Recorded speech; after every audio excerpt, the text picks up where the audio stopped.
All right, good evening, everyone. Welcome to National Liberty Alliance's weekly call. Today is Monday, June 1st, 2026. We broadcast live every Monday from 9 p.m. to 11 p.m. Eastern Time. If you're listening in on Rumble or YouTube and you would like to ask a question or make a comment, you can go to nationallibertyalliance.org, click on a weekly call for instructions to join us live by phone, app, or browser. If anybody would like to email a question, you can send your questions to questions@nationallibertyalliance.org. That's plural, questions. We also have Bible studies every Wednesday at 7:30 p.m. Eastern Time, right here in the Start Meeting Room. Please support our business partners. You can find their banners on the right side of a website of which the proceeds go to support NLA's effort to save our republic. Also, consider taking our 90-hour court access and the common law course. You can find that link on our front page and in the description below. Also, please support NLA by donating $5 a month or more. Click on the donation tab on the top right side of our website. Okay, I guess the song, I didn't have the sharing button clicked, so we only had a piece of that song at the end. Anyway, tonight's scripture reading, we're going to be reading in the Gospel of Mark, chapter 8. Let me get over to that.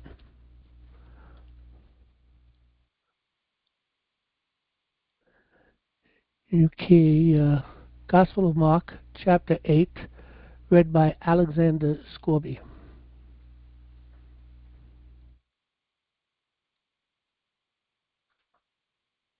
Chapter 8. In those days, the multitude being very great, and having nothing to eat, Jesus called his disciples unto him, and saith unto them, I have compassion on the multitude, because they have now been with me 3 days, and have nothing to eat. And if I send them away fasting to their own houses, they will faint by the way, for divers of them came from far. And his disciples answered him, From whence can a man satisfy these men with bread here in the wilderness? And he asked them, How many loaves have ye? And they said, 7. And he commanded the people to sit down on the ground. And he took the 7 loaves, and gave thanks, and brake, and gave to his disciples to set before them, and they did set them before the people. And they had a few small fishes. And he blessed, and commanded to set them also before them. So they did eat, and were filled. And they took up of the broken meat that was left 7 baskets. And they that had eaten were about 4,000. And he sent them away. And straightway he entered into a ship with his disciples, and came into the parts of Dalmanutha. And the Pharisees came forth, and began to question with him, seeking of him a sign from heaven, tempting him. And he sighed deeply in his spirit, and saith, Why doth this generation seek after a sign? Verily I say unto you, there shall no sign be given unto this generation. And he left them, and entering into the ship again, departed to the other side. Now the disciples had forgotten to take bread, neither had they in the ship with them more than 1 loaf. And he charged them, saying, Take heed, beware of the leaven of the Pharisees, and of the leaven of Herod. And they reasoned among themselves, saying, It is because we have no bread. And when Jesus knew it, he saith unto them, Why reason ye because ye have no bread? Perceive ye not yet, neither understand? Have ye your heart yet hardened? Having eyes, see ye not, and having ears, hear ye not, and do ye not remember? When I brake the 5 loaves among 5,000, how many baskets full of fragments took ye up? They say unto him, 12. And when the 7 among 4,000, how many baskets full of fragments took ye up? And they said, 7. And he said unto them, How is it that ye do not understand? And he cometh to Bethsaida, and they bring a blind man unto him, and besought him to touch him. And he took the blind man by the hand, and led him out of the town. And when he had spit on his eyes, and put his hands upon him, he asked him if he saw aught. And he looked up, and said, I see men as trees, walking. After that he put his hands again upon his eyes, and made him look up. And he was restored, and saw every man clearly. And he sent him away to his house, saying, Neither go into the town, nor tell it to any in the town. And Jesus went out, and his disciples, into the towns of Caesarea Philippi. And by the way he asked his disciples, saying unto them, Whom do men say that I am?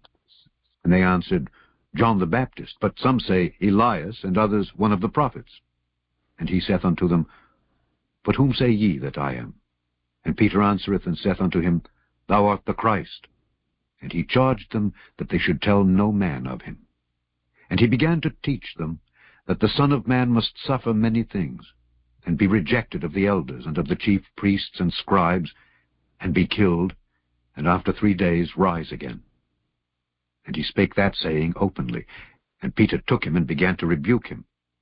But when he had turned about and looked on his disciples, he rebuked Peter, saying, Get thee behind me, Satan, for thou savorest not the things that be of God, but the things that be of men. And when he had called the people unto him with his disciples also, he said unto them, Whosoever will come after me, let him deny himself, and take up his cross, and follow me. For whosoever will save his life shall lose it, but whosoever shall lose his life for my sake and the gospel's, the same shall save it. For what shall it profit a man, if he shall gain the whole world, and lose his own soul? Or what shall a man give in exchange for his soul? Whosoever therefore shall be ashamed of me and of my words in this adulterous and sinful generation, of him also shall the Son of Man be ashamed, when he cometh in the glory of his Father with the holy angels. Okay, by the way, the queue is open. Anybody wants to get into the queue, it's a *6 and a 1 if you're on a phone, and if you're on an Apple browser, there should be a button there somewhere. Jen, how many questions do we have tonight? We have one and a statement. Okay. You ready for a question? Yep. Is that the one we were talking about a little bit before? I was going to save that for number 2, since there is no question in it. All right. You mentioned you sent the IRS 2 forms and tell them to complete them as a means to stop their attacks. One forced them to certify, sign under oath the information was true. I can't remember what those forms were. Please give that information again. Okay, yeah, it was Form 56. And let me think about the other one. Let's see, Form 56. I'll get the other form in a minute. I've got a blank on that one right now. But there are 2 forms, and I don't try to tell them anything. Basically, what I do, it depends on the situation. I mean, if you're working for someone and they're taking money out on you, then they're reporting on you, and that's what they're going by, and that's problematic. If you're working for yourself and you're not reporting on yourself, and then they try to come out after you, well, the only way that they can try to figure out any numbers on you is to actually look into your bank account. I know that I had a situation one time, and that's what they did. They looked into my bank account and said, well, whatever was in the bank account for the whole year, they said that was my taxes that I didn't pay. So I had known what they've done, and of course they couldn't bring that up. And I mean, what is that, 100% tax? As a matter of fact, I know there was something going on recently with someone hit someone with 100% tax, I think, on the monies coming to the people on the January 6th situation, and I'm sure that'll go into the courts. But the thing on that is, if you're working for yourself and no one's reporting on you, and they're just making up numbers and they're coming out after you, there's nothing that they can do. They will intimidate you. They will send some forms to you. If you look down on the forms, you'll see there's a little number. I think it's down on the right side. Could be up on the top, but I think it's down on the right side, if I recall. And you'll see a series of forms. I mean, I've got lots of papers from the IRS over the years, and generally different forms, but they won't maybe communicate with me for a long time, and then they'll send a form out, and that'll be a repeated form, and so on and so forth. But what they're trying to do is getting you to acquiesce. By not responding, you're agreeing, and that will be their case against you if they pull you to court. Of course, again, if no one's reported on you and they're just making these numbers up, maybe looking into your bank account, because they have that ability to do that. And that's an intimidation also, by the way. The fact that you know that they're looking into your bank account, and that's against the law. My response has always been to them, that I don't argue about taxes, and if they say I owe taxes, well, produce the paperwork, and I think it's a Form 56 or Form goodness, I can't think of the second 4490 maybe. 4490. That's it. One of them's a fiduciary authority, and the other one is proof of claim. So, thanks, Eric. Yeah, so those are the two forms. If you go in and you Google them or whatever they use these days, do your search engine, just put Form 4490, Form 56, and you'll pull them up. And what I do, again, I write them a letter and tell them I'm not aware that I owe any taxes. If I owe any taxes, I'll definitely pay for them, but you're going to have to help me because I don't know what you're talking about. Send me the proof of claim, which is, again, I think it's the 56 that's the proof of claim, and then I could respond to that. But they never answer that. You do get an answer, goodness, they like to take 60 days, maybe even 90, after you send them something in answering their paperwork. And then they'll send you another paper telling you that they're asking for more time to look into this, and we'll get back to you in a couple of months. And then they just disappear. But they've been doing that to me for over 20 years. Every couple of years, every 2 or so years, they just send me these things and tell me how much money I owe them, and I always do the same thing. And when I do send a paper, you must answer. Anytime they send you a paper, you got to answer them, otherwise they'll get you for acquiescing. But I always answer with an affidavit. So my letter I put it into an affidavit form. I sign at the bottom as a sworn statement, and get it notarized. And I always send it in certified mail, getting a signature. And this way they can't say that you didn't respond to that. Now, let me go back another way, though. Again, if you are working for somebody and they're reporting on you, that's a problem. I know a lot of people who've gone into the courts to fight these people, and every one of them loses all the time, even though they're wrong. And there's a lot of positions you could take.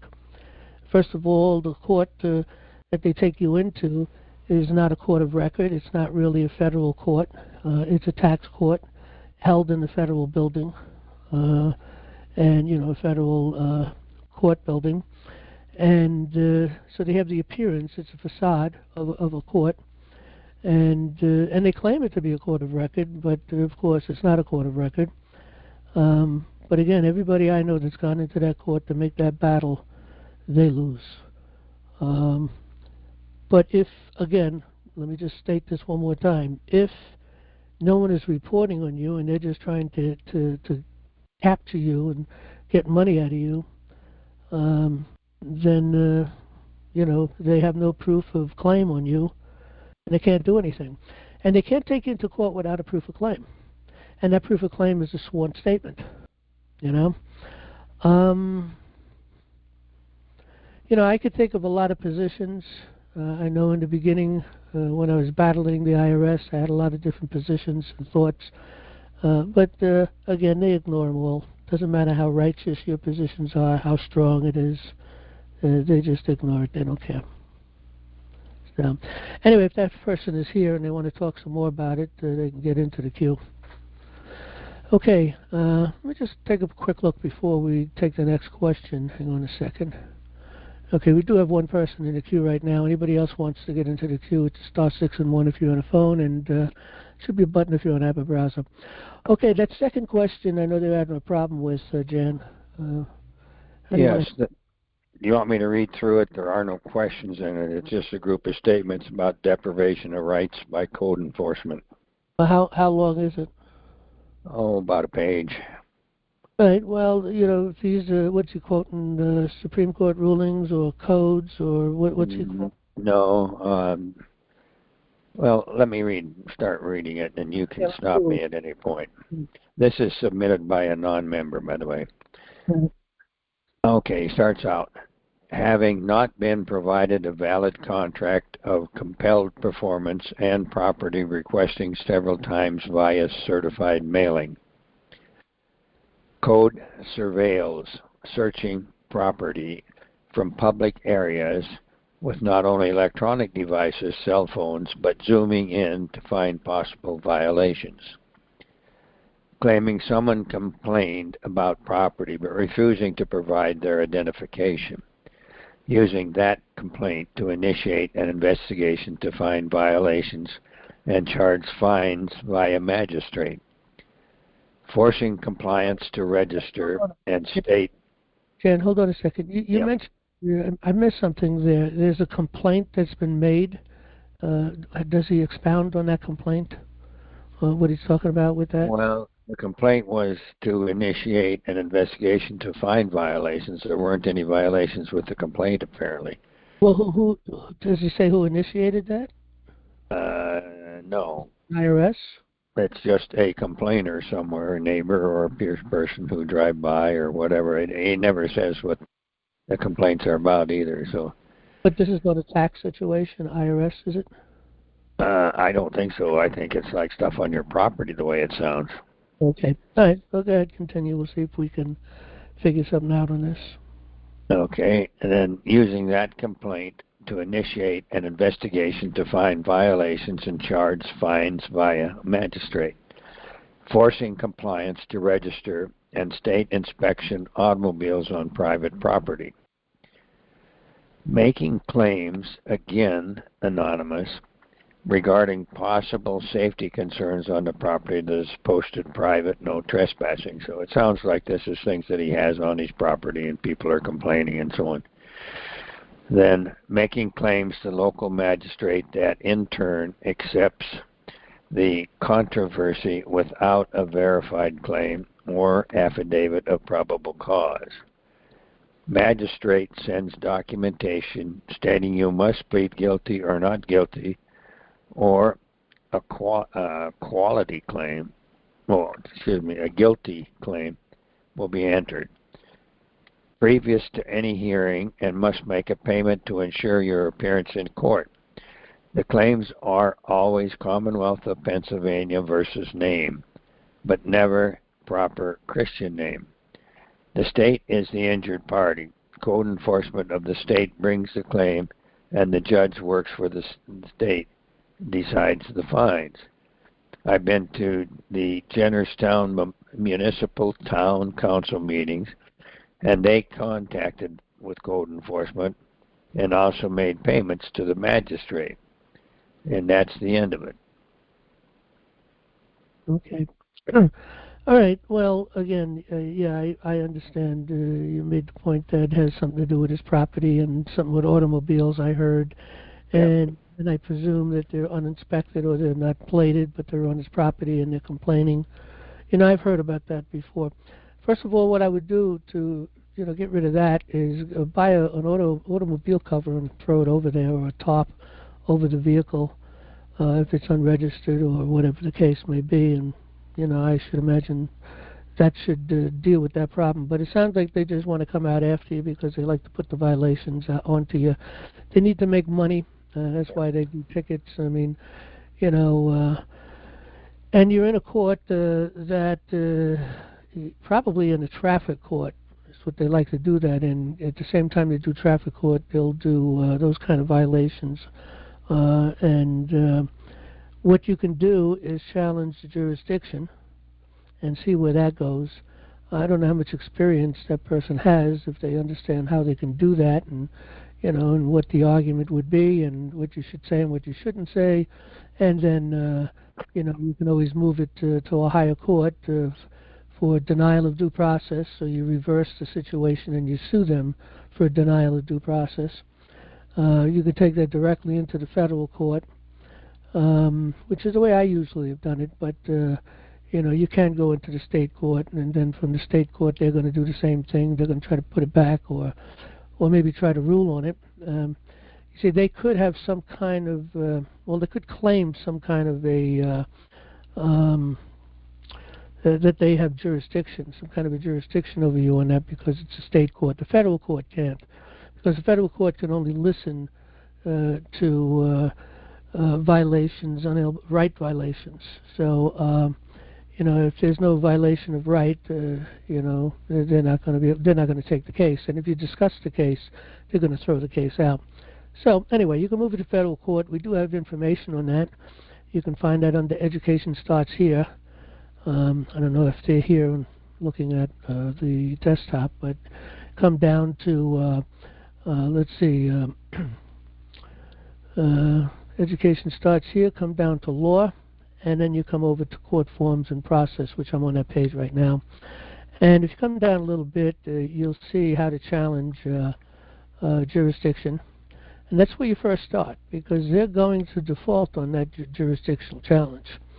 You got to make sure that you send a copy to the prosecutor, okay, and of course file one with the court. And of course you need your own copy. It needs to be verified, so it has to be under sworn statement. And you make the case. I've written this up already. You can kind of just make some changes on your own if you want. But anyway, this is instructions for traffic court. Let's see what we have here. Forms challenge jurisdiction right here. So you go through the process. It's a show cause of jurisdiction. You make sure you got to do a notice of motion. You want to do a file on demand with it, an affidavit of service, just like you were doing anything else. And basically what you're doing, you're challenging jurisdiction. You're going to go into court, and the judge is going to say he didn't get the paper. What are you talking about? So you have to have an extra copy with you, and ask the bailiff if they can give the copy to the judge. And by the way, the prosecutor has a copy because you copied the prosecutor. Okay, and that's the key thing. And the denial comes when they don't challenge it. Okay, they acquiesce because they don't challenge your affidavit. And what will happen is the judge is just going to say, I made the decision, I have jurisdiction. And you got to be careful. You want to be nice and polite and say, well, I filed the paper here and I laid out my position. Nobody challenged my position. The prosecutor acquiesced. So what's before the court is my paperwork, and you have to rule on what's before the court. And you should be ruling for me, and not the other side. But they're going to rule for themselves. And then you got to move it to federal court for cause and sue them for denial of due process. And that's the second part of this thing. And right after that, you'll see instructions and forms to move your case for cause to the federal court. And that's the way I've handled it. I have won more cases in the traffic court, particularly, by just challenging jurisdiction. And usually I never hear back from them again, because it's all paperwork in the mail. And sometimes, of course, I have to go in and then, I usually end up at that point paying the fine. Or I can file into federal court. I've done that before also. But again, it doesn't necessarily mean you're going to win in a federal court. But they will throw the case out immediately if you bring up anything in the case other than that you're bringing a case in there for a denial of due process. They don't need to know what the case is about. They don't need to know whether it's a traffic case or it's some kind of a violation that they're giving you on your property or any of those things. They don't need to know any of that. Matter of fact, at the other side, which is usually brain dead and they don't understand, kind of crazy to think about this, but more often than not, the other side doesn't understand that federal courts work. Most of these lawyers are familiar, of course, with the state courts and the local courts. And those particular lawyers don't know so much about the federal court and the jurisdictions. And I don't think they really teach much on that situation in their bar schools. But in any event, I've been in there a couple of times with the other side, and they were bringing things up, and the judge would really get down on their case about this. That these are things that's outside the jurisdiction of the court, so on and so forth. They should know better, et cetera, et cetera, et cetera. But chances of winning is pretty difficult. You can try and see once and again, you want to sue for money. Denial of due process is worth, I was suing for $1,000 with real money. So that would be, and I defined real money as Morgan silver dollar coins. But silver prices have gone up so high, you might want to lower that to $500. And if you want to go that far. But you can win on a challenge of jurisdiction. I have won quite often on just a challenge of jurisdiction. I just never heard back from the courts again. I do have one that I battled for 2 years. This guy kept going back and forth. This judge just did not want to let this case go. And I had a situation, and I ended up having to pay, I think it was a $300 fine he hit me with, and I ended up having to pay that. And I do intend, I just haven't had the time, and so many other things are going on. I know things are going to be changing in the court soon. I do believe that, hopefully for the better, the way we're thinking, getting the common law back into the courts. But definitely with the court systems are going to change. And I decided I'm waiting a little while longer before I move it into federal court. I'll have a better chance of winning. And I'm going to sue these people, both the prosecutor and the judge, and just take it from there. So it depends on what you want to do. But if they do hit you up and with a fine, and they just ignore, because that's what they did. I battled these people for 2 years, and then eventually they just went out and put a fine on me. And then they threatened and said that if I don't pay the fine, I'm going to put me in jail. So I had to pay the fine. You know, what are you going to do? $300 or jail. It was kind of a no-brainer for me. But I am going to sue them. Anyway, that's all I can help on that. We do cover this in our course. If you go up to Education Starts Here and click on Court Access in the Common Law course, and you can take this course. Let's see, it covers a lot of stuff really on court access, how to file your papers, all the forms and different things that you need to know, how the court system works, how it's structured. And we cover a lot of information on this. We do give the first, first 3 hours for free, so you can come to this page and listen to the first 3 hours, and if it interests you, you can take the course. The course is $125. And again, we cover everything that they cover in law school as far as accessing the court. You know, we don't get into contracts or different specialties or anything of that nature. We just discuss the basics of filing papers in the courts, all the forms and the processes, the procedures, moving cases, moving it to federal court, and how to write papers to a certain degree anyway. We've got a lot of different papers that you can use as examples. As a matter of fact, we do have a lot of cases just under our federal court cases that you can use as examples. And that, you know, again, so anybody who wants to take that course, we only charge $125 for that. Okay, where are we? Do we have any announcements, Jan? None other than the upcoming one on Griffiths. Where did that go? Let's hold on a sec here. I'll pull it up. Yeah.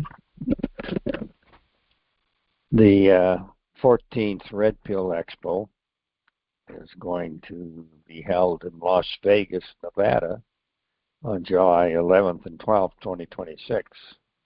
And I see they've posted now half a dozen of the scheduled speakers, and I have been following a number of them for some time, and they're an excellent group of speakers. They're listed now on the website, and the website is, the link is https://redpilluniversity.org/expo, EXPO dash or hyphen homepage / and you can get the information there. And I should remind you that you can live stream that event on about 16 hours on the 2 days for free. And now I see they've gone back to the last 6 Red Pill Expos, and they're all of the presentations are given for the past 6, and you can download them free. It's a very interesting group of people, and they have great topics, and it's well worth your time.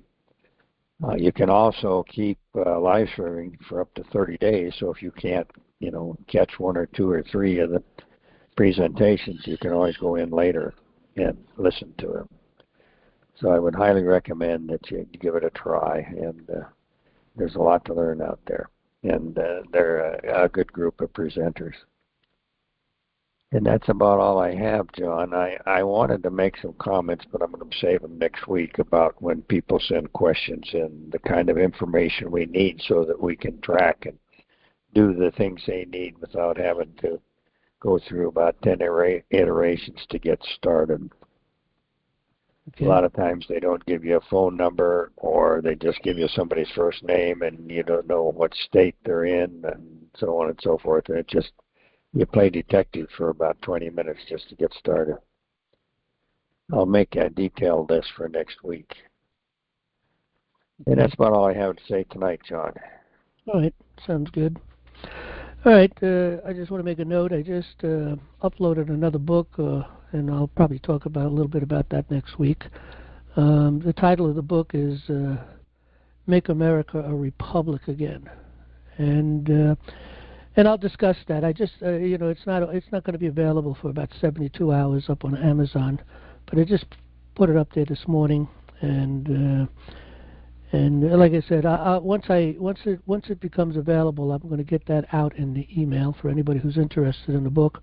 Hopefully, a lot of people is interested in the book. It's $19.95 for the book, and of course, the proceeds go to support what we're doing here. NLA's, working on all of the things we're working on. The biggest thing we're working on right now, of course, is moving the courts and trying to get them to become courts of justice again, from the federal court down, and our battle is in the federal court, and we have sent a presentment to the Supreme Court. That went out last week, and I presume they should be having it probably tomorrow or something, maybe today, I don't know.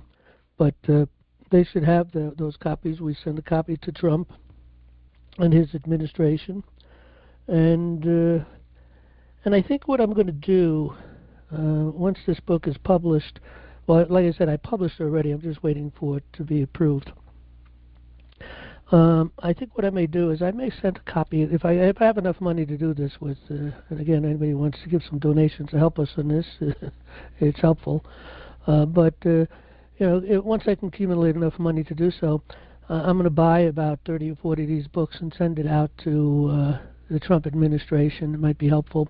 We have already sent them a copy of government by consent, and I think this book here, I think, is really well focused, focusing in on our problems, the problems with our government, and particularly stemming from the courts and the collusion between the legislators and the Supreme Court through the Rules Enabling Act, and thereby they abrogated the law of the land, and they abrogated our unalienable rights, the Bill of Rights.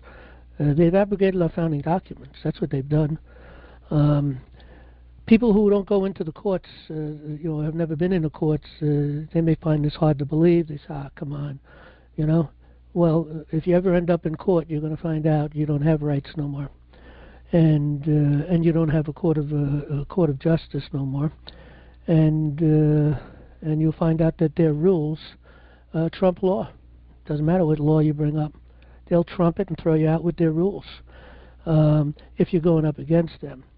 Or they'll use codes and their rules to prosecute you if they're coming out after you. So, but anyway, we need to get our courts back. If we don't get our courts back, we don't have anything. And, Trump is doing a great job, I believe. He's working diligently on taking out the deep state. We're starting to see some arrests. We're going to see lots of them coming down. It's going to be like just a burst of a dam. And so that's coming right now. We're seeing it now. It's dribbling out, but it's coming. It's going to come real soon. This is the summer. I think it's all going to happen. And so a lot of things are going to happen. Things are going to change. And if Trump understands that we have lost the law, because remember, he is surrounded by lawyers. He takes his advice by lawyers. He does need lawyers. After all, he is the President of the United States, and there is, I think it's USC 3, if I recall. Let me just take a quick look. I think it's USC 3. Yeah, USC Title 3 is for the President. It's about 1,000 pages.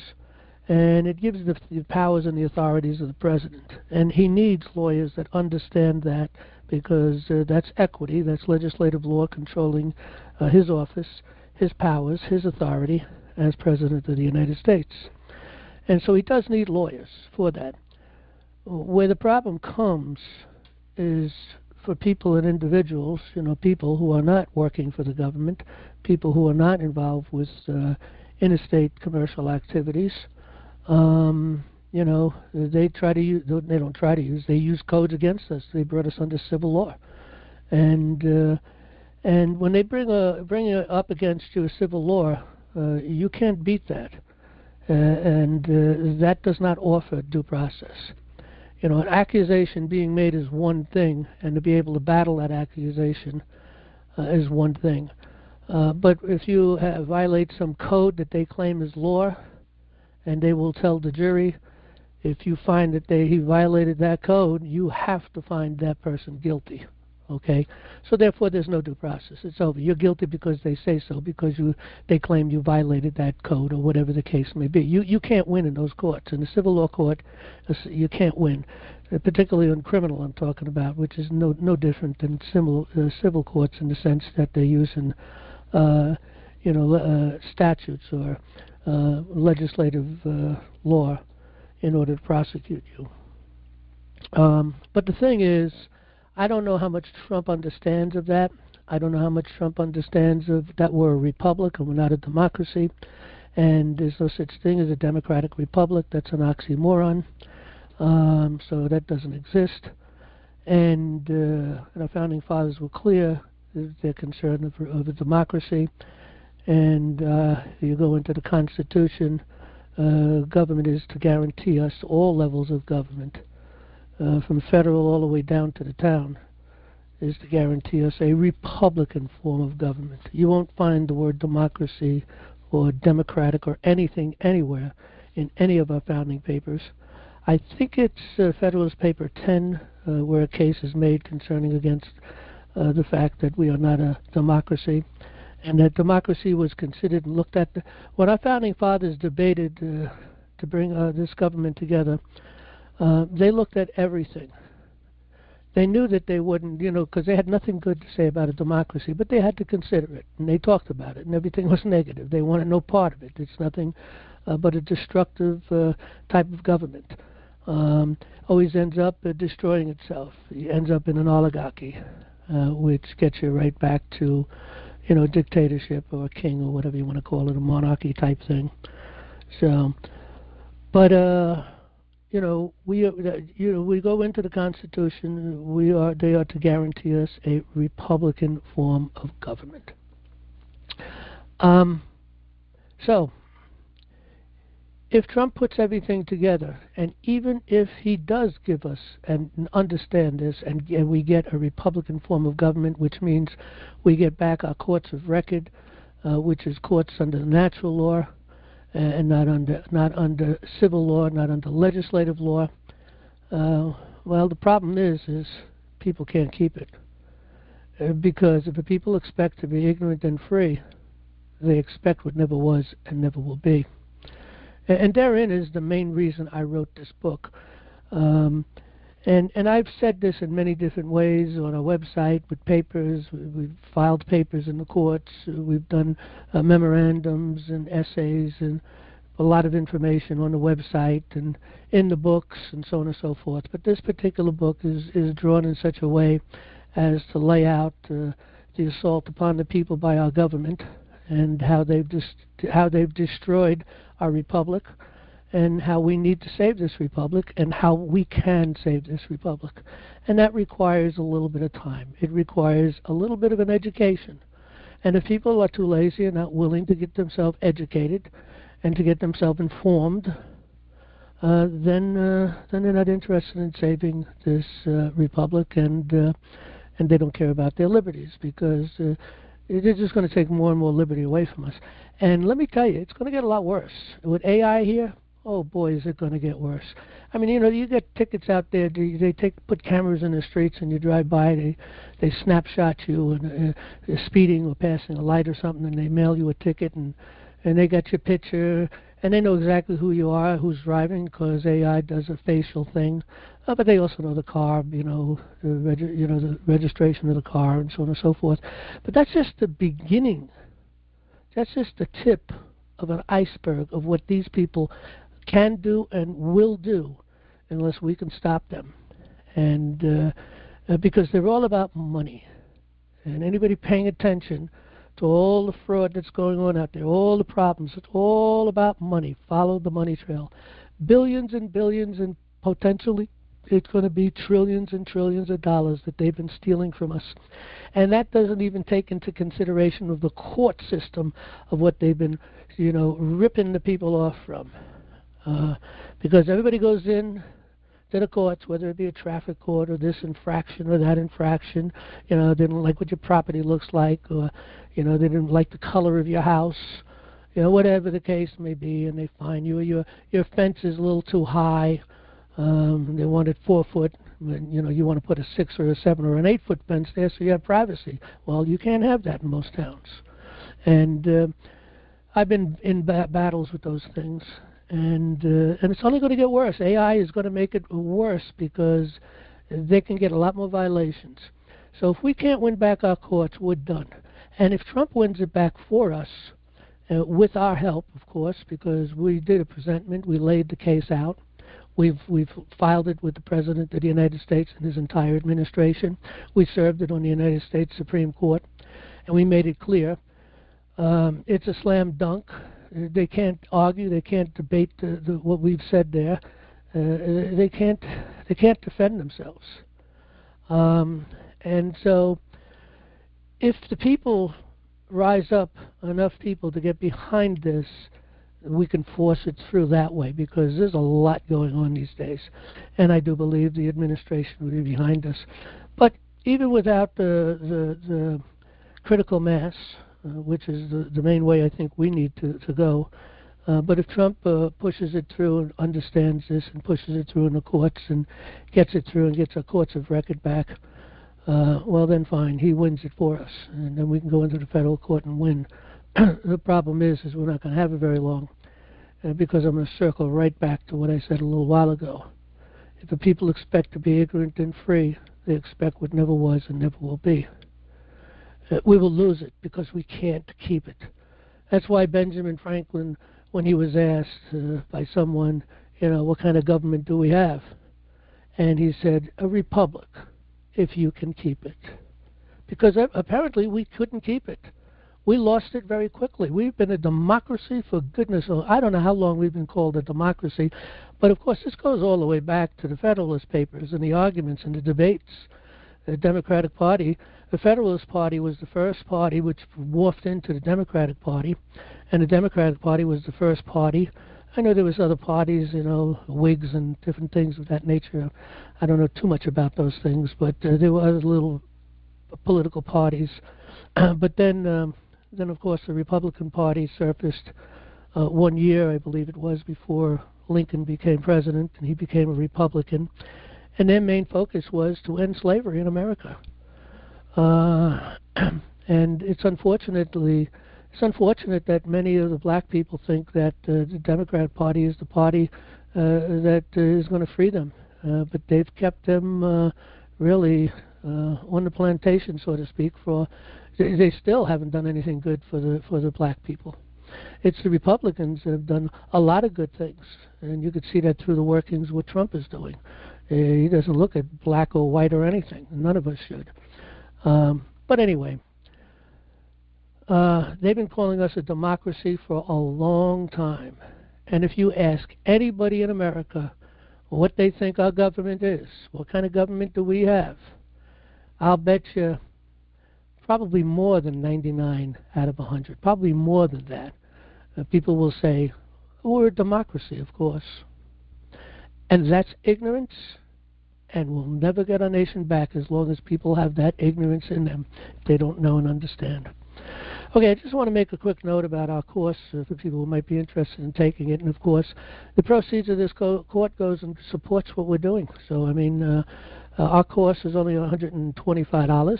Okay. Right here on the front page, I just want to just read what the click button here for to take this course if you're interested. To sign up for a comprehensive 90-hour law course. And it's on civil procedure from the common law perspective. We add the common law into it. We charge $125. A college course on civil procedure is 5 credits, and that's 50 to 60 class hours. They charge about $2,600 per credit. You could get places cheaper, maybe $2,000 a credit. And so 5 credits at, let's say, $2,000. Okay. So 5 credit at $2,000. What's that? 5 times 2 is $10,000 for that course. Just at $2,000. Is that right? Yeah, should be 10,000. And it covers litigation, and so does our course. Litigation, rules, lawsuits, filings, pleadings, discovery, motions, trials, and appeals. And again, in contrast, we're a 90-hour course for $125. So anybody that wants to battle in the courts, and I mean, some people already know. Maybe, well, of course, this course could probably help them also. We bring a different perspective to the process. But anybody going into courts should know this. As a matter of fact, if we have the time and if we can do it, if we can get the money up, if we can get the backing, because it's going to take big backing to do this. And I've already talked with, many of us know Brent Allen Winters. I talked with Brent a while back about this. And I know another person that I might be able to talk to that are lawyers, okay, but they understand the common law, and Brent Allen Winters is a common law lawyer. He does practice in the courts. He does his best to bring the common law into play. He's written the book, The Excellence of the Common Law. I learned a lot from that book. And so his course, his book, again, is a very impressive book. Again, people should look that book up. That's a great book to read. But I talked with him a while back, and I told him if we can get the funding, would he be interested in working with me to create curriculum, textbooks, K through 12, on the law, on the common law, civics, the Constitution, court access. When a child goes through school and goes through the full 12 grades, K plus 12, all the way to 12, by the time they get out of school, they should be able to walk into any court of law and take care of their business. There's nothing worse than having a lawyer take care of your business. You should be able to take care of it yourself. But of course, they don't teach us those things. But we need to get these things into the school. But we have to get, constitutional studies. We have to get. Hang on a second.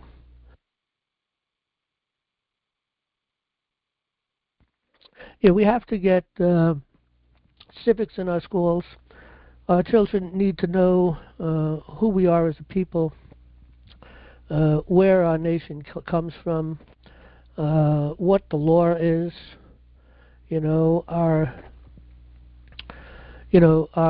liberty is in the law. Okay, and if you don't know the law, your liberty is in jeopardy. And if you don't, and when I say the law, I mean the Constitution. If you don't know the Constitution, how can you know these people that we elect are obeying the Constitution? How do you know they're not stepping outside of their jurisdiction? How do you know that they're not abusing this? And as we're finding out, they're all abusing this, and it's real serious. They're stealing money from us for a very long time. So again, if Trump is the winner of these things on our behalf, well, Only the people can save the republic, because the people have to keep it. And if you can't keep it, you can't have it. And if you can't have it, you don't have a Bill of Rights. We don't have a Constitution. It's only a matter of time before we get back to where we just left. But AI is going to be a big challenge on all of these things. A huge, huge challenge. But maybe we'll talk about that one day, get into some deeper thinking and problems with AI.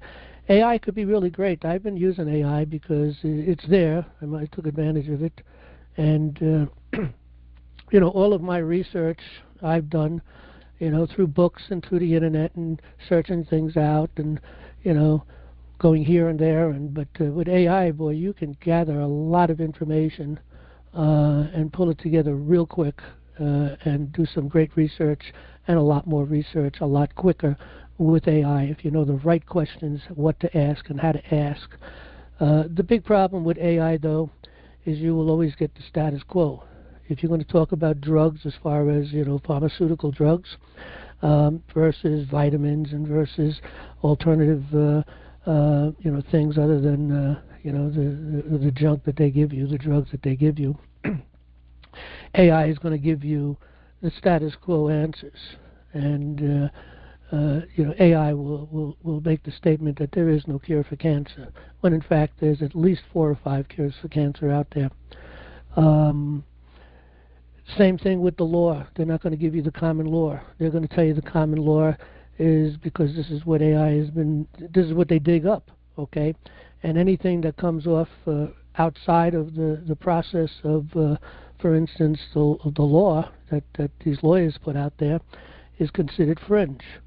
And therefore AI is not going to give you that information. But you can dig it out of AI if you know how to ask the questions, you know, and you just play around and ask the questions. So it is a good thing on the one hand, but it's very dangerous, and it's going to be the destruction, I think, of mankind. And it doesn't necessarily mean that AI is going to become conscious. It's not possible for AI to become conscious. That's an impossibility. AI cannot have a soul. But there are a lot of dangers with AI, military-wise dangers. Powerful people can control many, many robots. Robots is something that I think we're going to see a lot more over the next so many years, if we last that long. And so I don't know if we can survive it. I think the genie's out of the bottle. It's very frightening. I see it as very, very frightening. But we should have some conversation about that. Just to cover one other thing that we do here at National Liberty Alliance, especially for the people who are new, you know, we're building committees of safety, and people need to learn about the committees of safety. You can find out a lot about that right here under the tab Start a Committee of Safety. Just click on that and follow the breadcrumb trail. It'll lead you through all kinds of processes, informations, free downloads, videos, and all the things. And what the Committee of Safety will teach you is how to have government by consent. You see, that's the big problem. Only the people can save America, but they don't know how to have government by consent. People say, you know, anything they could think of, they have to vote. That's not government, but that is a little piece of government by consent.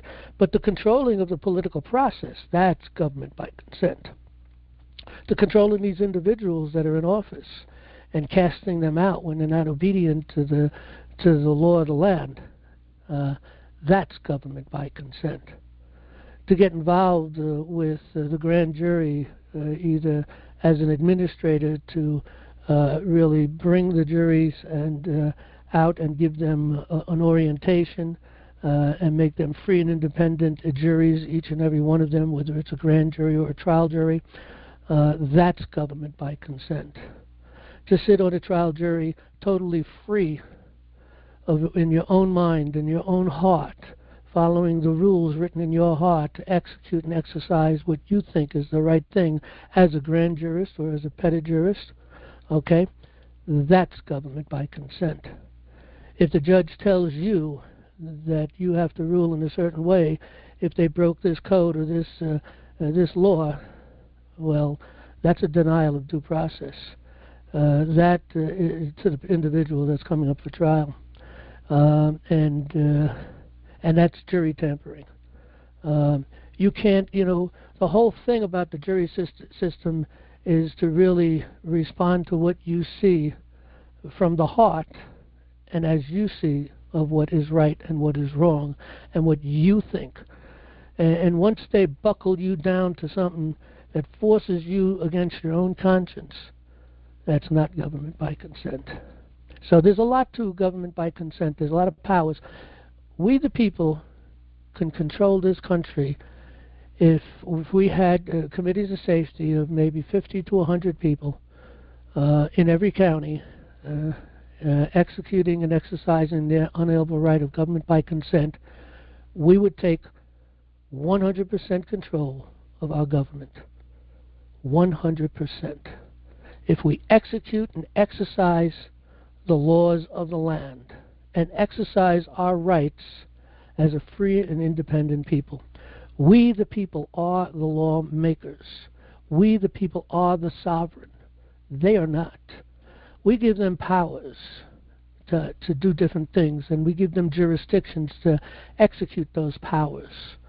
But they don't have rights to do anything. I mean, outside of their business, as just a regular human being out in the world, of course they have rights there, but exercising an authority, they don't have rights, they have powers. And we can give them those powers and we can take away those powers. We the people ordained and established the Constitution for them. So we're the ordainers of the law. We receive that power and authority through the Declaration of Independence. Takes us right back to the beginning of the Bible, back in Genesis. But nevertheless, the Declaration of Independence brings us under the laws of nature and of nature's God, and to receive His blessings. And one of the requirements of government, there are six points that the government should be focused upon, and whatever they do, they should be executing at least one of those 6 points on everything they do. And one of those points, is to secure the blessings of liberty. And they surely don't do that. But if we make them do that, and we can make them do that, that's government by consent. But one person can't do it. A handful of people can't do it. We don't have government by the majority. We have government by the majority that participates. These political parties are controlled by just a handful of individuals.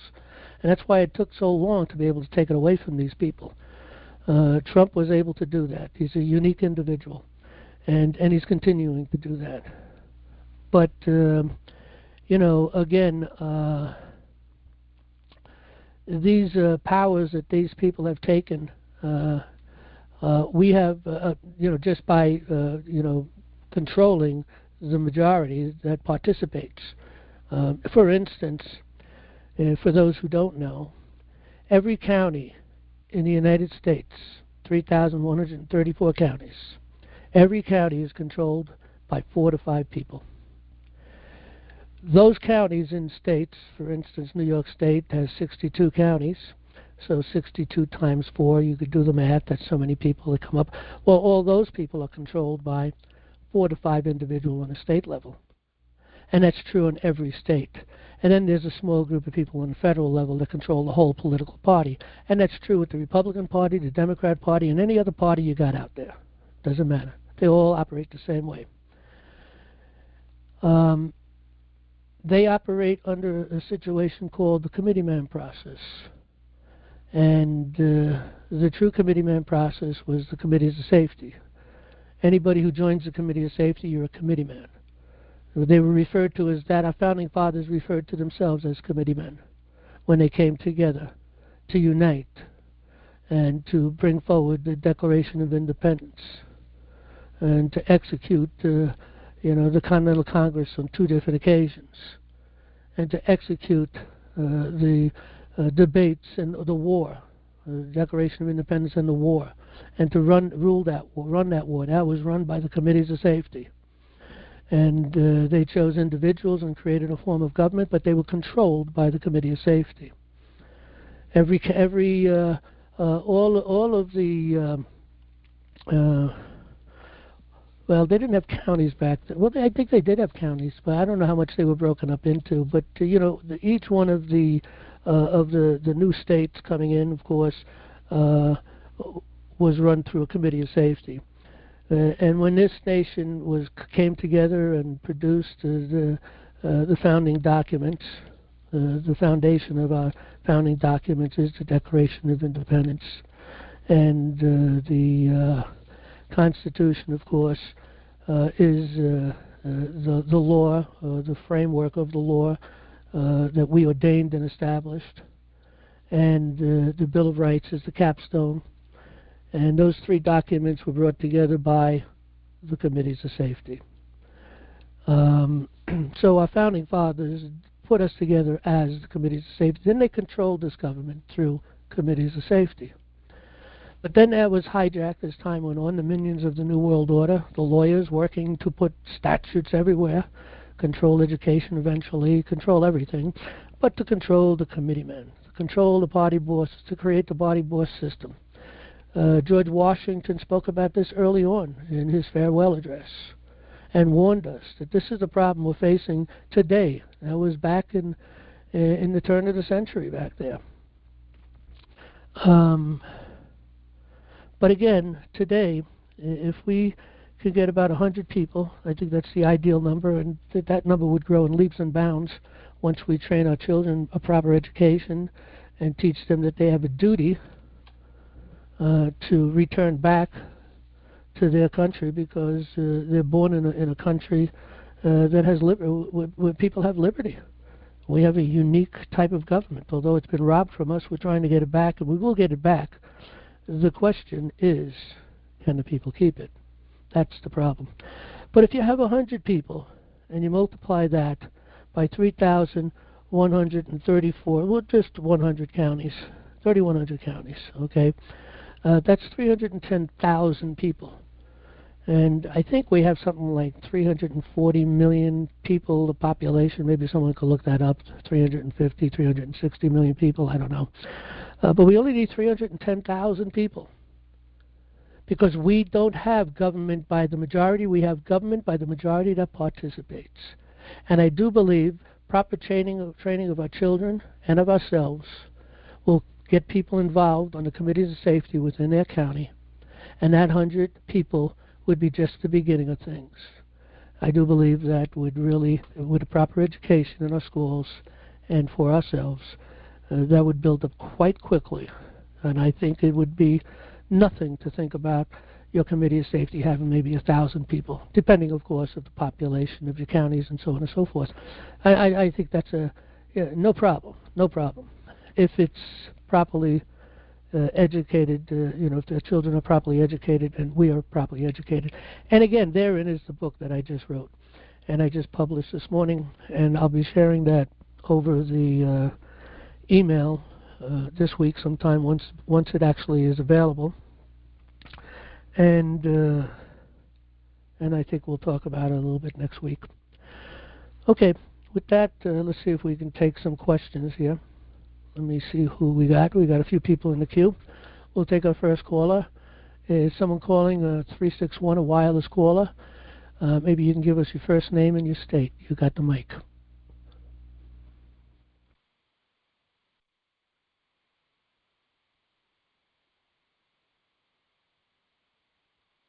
(361) area code. You got the mic. You've been unmuted. Wireless caller.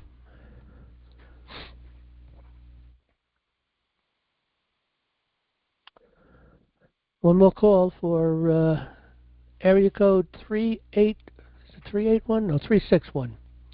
484 area, phone number. You got the mic. Hey, maybe they're having problems or they stepped away. We'll take our next person then. Ross, how you doing? You got the mic. Hello, how are you? I'm doing fine, thank you. Good. I was asking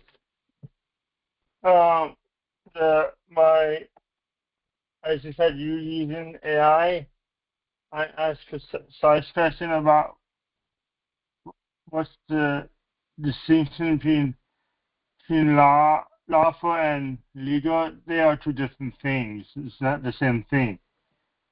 Legal is about procedural process of legislative law, and one is about the right of possession.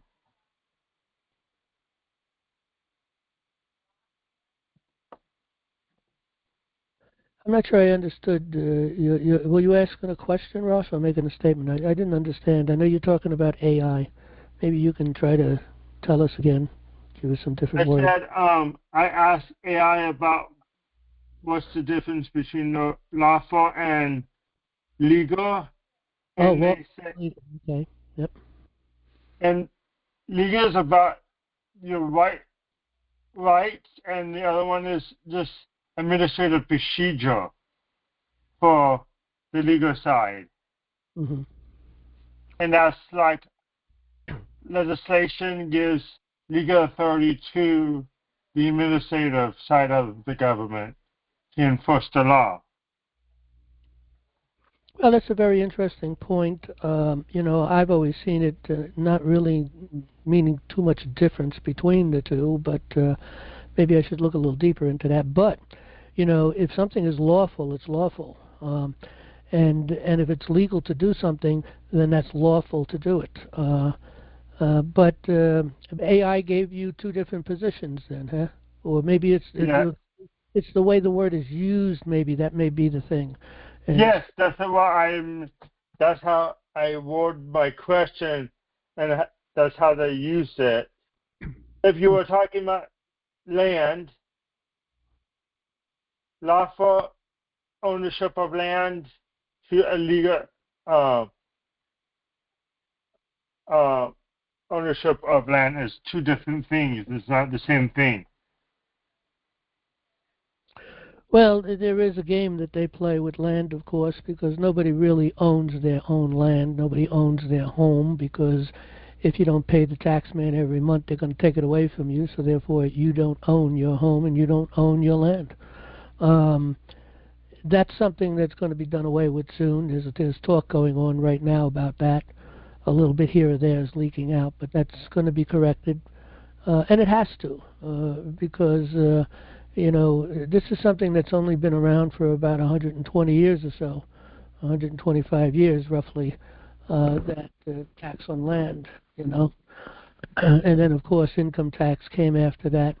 I think it was in the late 1900s, maybe, when the tax on land came to be, and it was after World War One, and mostly moving into World War Two, when income tax was being pushed. But that whole thing was being erected way back in the turn of the century, turn into the 20th century, so 1913. But yeah, that's interesting and lawful and legal. I'm going to look a little more into that. And again, I think it has to do with the way that the word is used. But ultimately, they do kind of mean the same thing because it's either lawful to do something and it's legal to do something. Depending on how you. Yes. But I think the founding fathers worded it the way is they didn't want any administrative involvement in the land process. That's because if they get involved, they say they have the lawful right to own it. That's why they tax us because they think they own the land outright because they have no one had claimed the original land patent. Well, again, that's another game they play with the land patent, because they're not going to recognize that. Um, I know there is a process to get you out of this, and that is to press the issue within your town to change the status of your ownership of the property away from residential to private. And that potentially is a way to get outside of the tax. I know some people who tried to do it, and it's going up against a wall to try to make the change. I don't know if anybody actually had it done, but it's a worthwhile argument that could have been made. John, Yep. that land has to be granted to you to really own it. Because the federal government is the sovereign who has to grant it to you. I don't understand. What do you mean? Who has to grant what to who? You're saying that the government has to grant the land to you by making Yes. that? Well, That's what the original land patent is about, is the original grant. Well, again, that is a fraud, though, because they can't grant me anything. I don't own the government anything, and the government owes me nothing. Government is just to exercise and execute the law that we, the people, ordained and established, and be faithful to that law. That's what their job is to do. They don't grant us anything. Now, they may talk about granting us something because that gives them additional power that we never gave them, doesn't it? And again, our founding fathers never would have tolerated a land tax or property tax of any kind, and they never would have tolerated even an income tax. Okay, that all came to be in 1913, particularly, and land tax was being moved over into in the end of the 19th century. So, but yeah, they would use that they have to grant you that.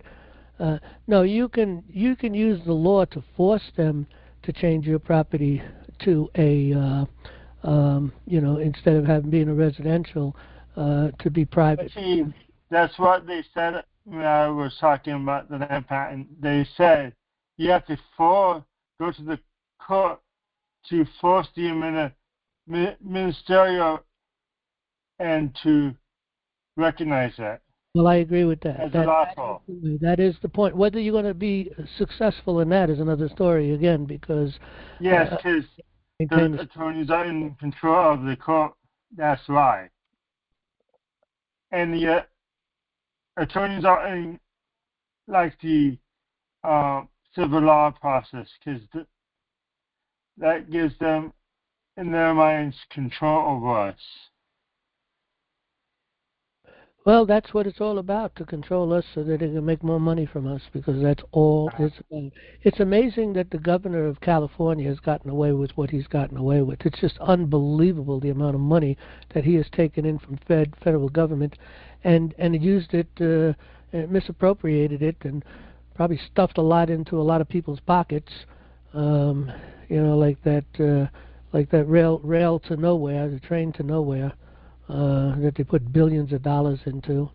It's just amazing what this guy's getting away with.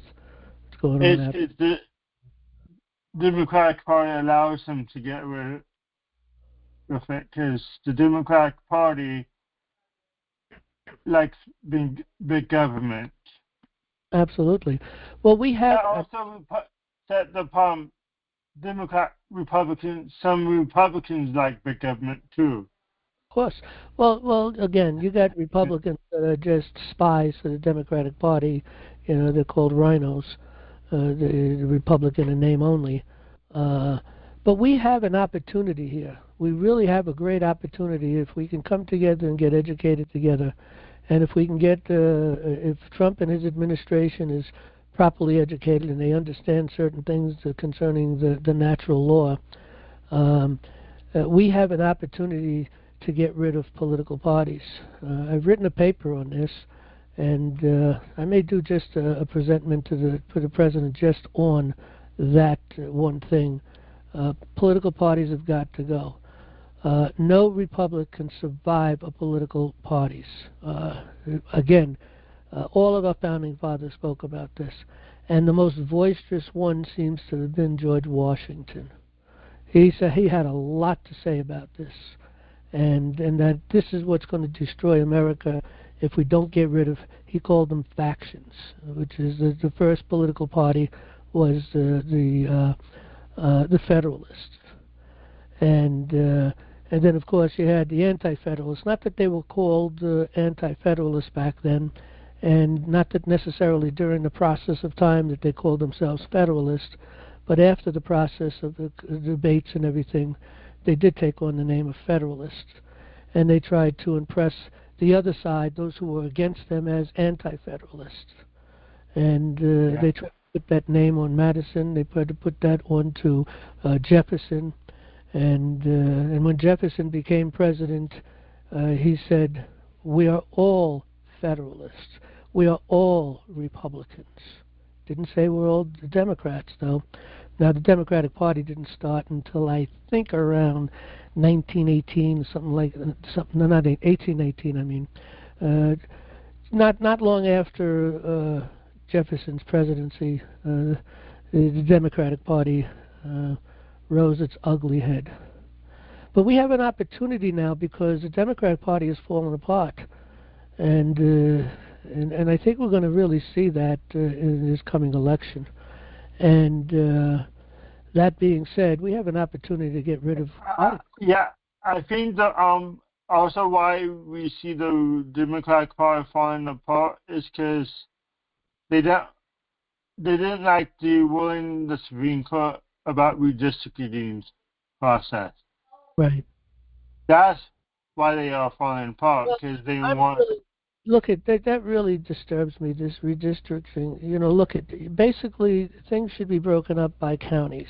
Now, counties could be combined together because it depends. Like you have, for instance, we have. Let's take New York State. Okay, New York State. We have 62 counties, and with those 62 counties, we have 62 state senators. Now they have gerrymandered these districts. That's what I was saying. Like, was trying to get to that gerrymandering system. Right. The Supreme Court sort of ruled against it. Right. Well, they're still gerrymandering. They're just stopping the gerrymandering according to race, and it's just the beginning of it. We need to push it further. First of all, look at. I live in Dutchess County. In my state, there are 62 counties. I live in Dutchess County. Now, I had lived in Ulster County for a while, and I lived in what's the other one? Was it Orange? No, it wasn't Orange. I forget the county north of Ulster County. But in any event, then I moved over. I live in Dutchess County. And I'm going to tell you, all these three counties, and I visited people, you know, for instance, going up into other counties, upstate New York, or even down in Putnam County or Westchester County. Every county, the people are a little different. You know, the people who live in Dutchess, you know, we share a lot of things together the same, but Dutchess County people are just a little bit different than Ulster County people, and Putnam County people, and Westchester County people, or Orange County people. And you would, you know, logic says that if you have 62 counties and you have 62 senators, well, you have one senator representing each county.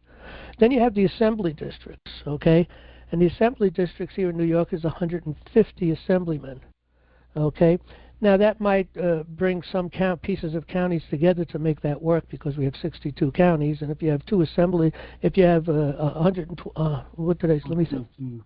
What was that? What did I say? 100 and how many assemblymen did I say? I forgot what I said. I think it's 120. I think is that what I said? I don't remember, but it's something like that. But it's just shy of a few counties. So counties are broken in half. Maybe a county that's small, they have one, and a county that's larger may have two, and they're just split in half.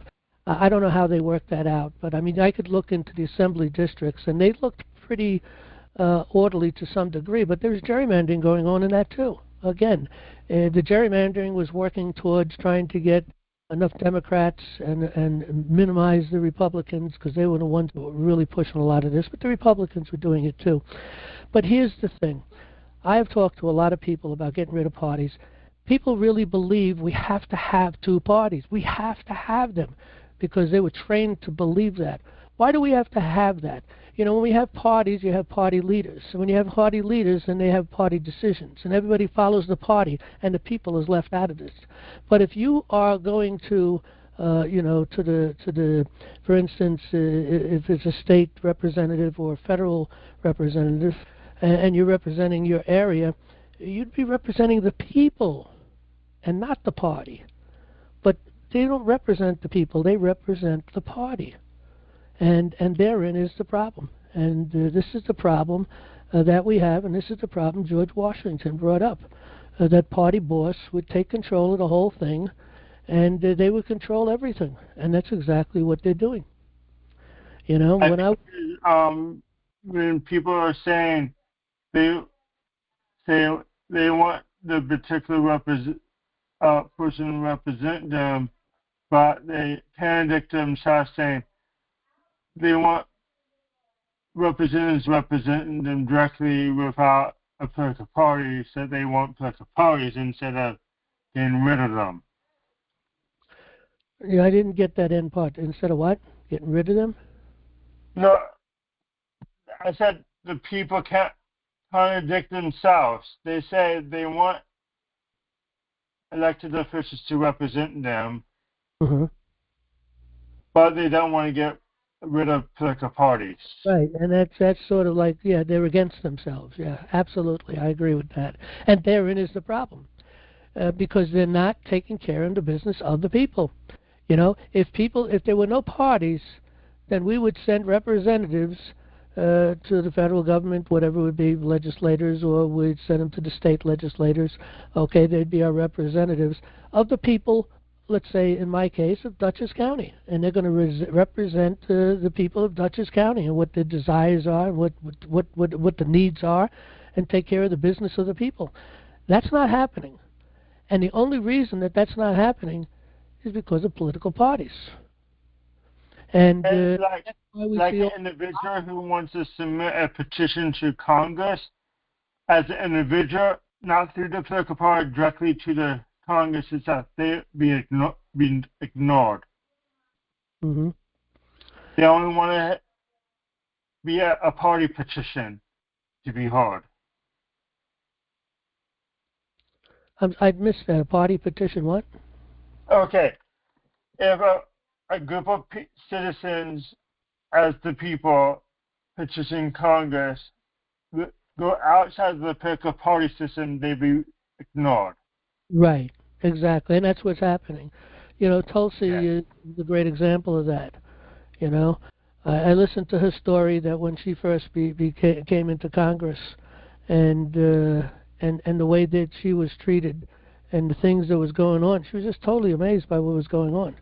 You know, and you know, she was talking particularly about a situation, for instance, where the news was holding her up as the next best thing since sliced bread, and you know, because she's a woman, you know, she was in the service and a veteran, and she had accomplished other goals, and she was going to become the next president. This is what the Democratic Party was talking about when she had no clue what they were talking about. And the news media talking about it, lifting her up as something in the Democratic Party. And she had mentioned that I don't know where they're coming with this craziness. It's really strange and weird. Okay? But again, once they started to realize who she was and what she was all about, that she was standing up for the right things, all of a sudden they just threw her in the trash, you know, and they just everything they could do against her, you know, they did, and it was a great move for her to move over into the administration. I think she still is a Democrat, but she's working with the Republicans, which is the way it should be. Look, we got to get rid of the Republican Party, got to get rid of the Democratic Party, got to get rid of every party. Just send people as representatives and represent the people. And then there is no problems with anything, because the party bosses, there'll be no party bosses. Without parties, there's no party bosses. With parties, you will always have a party boss. And again, it's exactly what George Washington spoke about in his farewell address. So, okay, Ross, thanks. We'll take our next caller. Let's see. It looks like Terry. You got the mic. Go right ahead. What state you from again, Terry? Hey, John. I'm right by Sioux Falls, South Dakota. I'm in the land of the Leering Center. Yep. Yeah, great state of Minnesota with Tampon Tim. Yep. Hey, did you ever get I sent you the email address of the guy that is the person handling Mike Lindell's lawsuit. here that's happening right now? Did you ever get that? I don't recall that. I think I remember. Did we speak about that? Yeah, about 3 weeks ago we talked about that, and you asked for it, and I said I would send it to you, and I did. I sent it to the mail. Yeah, and I'll keep an eye out for it. I've been really, really busy, and I got so many things going on. We got That's fine. The reason we talked about it is because of the writ that you did here to the Senate, and then what I was talking about is the fact that I think a lot of us are spinning our wheels because Mike Lindell, this is the second or third time that the government has gone after him. And now they're going after him because of the voting, what do you call those? What were the voting booth things that were all hacked? That's going to disappear because all of that is proven to be true, and it's just going to fall away. Yeah, it was absolutely true, but because he said it was true and Trump did, now they're fining him $500 a day if he doesn't pay them another $130,000 or something like that. So now he's begging for money from. I get like a phone call from him every day here. It's just automated. But he's a good guy, isn't he? Send it to you again or not? Yeah, please do. But one of the problems, I don't like to really try to communicate with individuals through email. I'd rather do either through the snail mail, where you actually do a real letter, or a phone call. But I wouldn't want to make a cold call to him. But if I can get his actual physical mailing address, not necessarily the address he lives at, but the address he gets his mail at. If I can get his mailing address, I'd like to send him some stuff. I understand that he's not a poor guy, and he's in the middle of a lot of things, and maybe he could be someone that could help us, meet our goal to go professional here. He's not him and Trump are not poor guys, but when you start charging people $500 million, you're basically stealing that much money from them by just going, I'm going to take this money from you because you said the truth, which is really what happened with, everybody on January 6th. Those guys did, at most, a couple of them may have been trespassing. Well, they weren't even trespassing because all they had to do was ask them to leave and they would have left. So, that was all fabricated. This is all fabricated. The governor out there in California spoke about taxing these people 100% on the income coming in from whatever money they would get. This is the January 6th people, and that's just that's pretty evil to begin with. But again, that's a focused tax on a certain group of individuals. Those guys sticking them in jails, and I saw pictures of them. They were laying on the ground with just cushions on the ground in shorts, and the way they were treated was that was despicable. Is what they did to those guys. That's nothing new. They do that to every patriot. We saw what they did out west there with the Hammonds and the Bundys and the Lavoie Finnegan. This is just a normal thing, and they do what's called diesel therapy. It's just common things being done. If you're a patriot and you're going to jail and you're a political prisoner, because that's what you are usually, you're going to suffer all those things.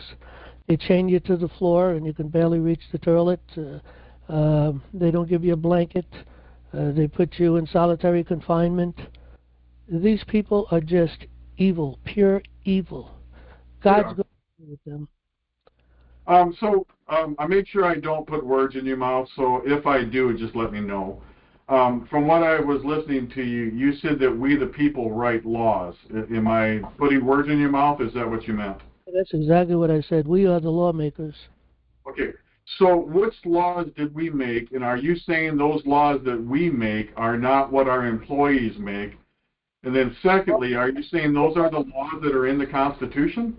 Here's the laws that we made. First of all, we made a covenant with God. It's the Declaration of Independence. It was a prayer to God, at the same time a declaration to the world of our independence and our desire to live under the laws of nature and of nature's God, and in return receive His blessings.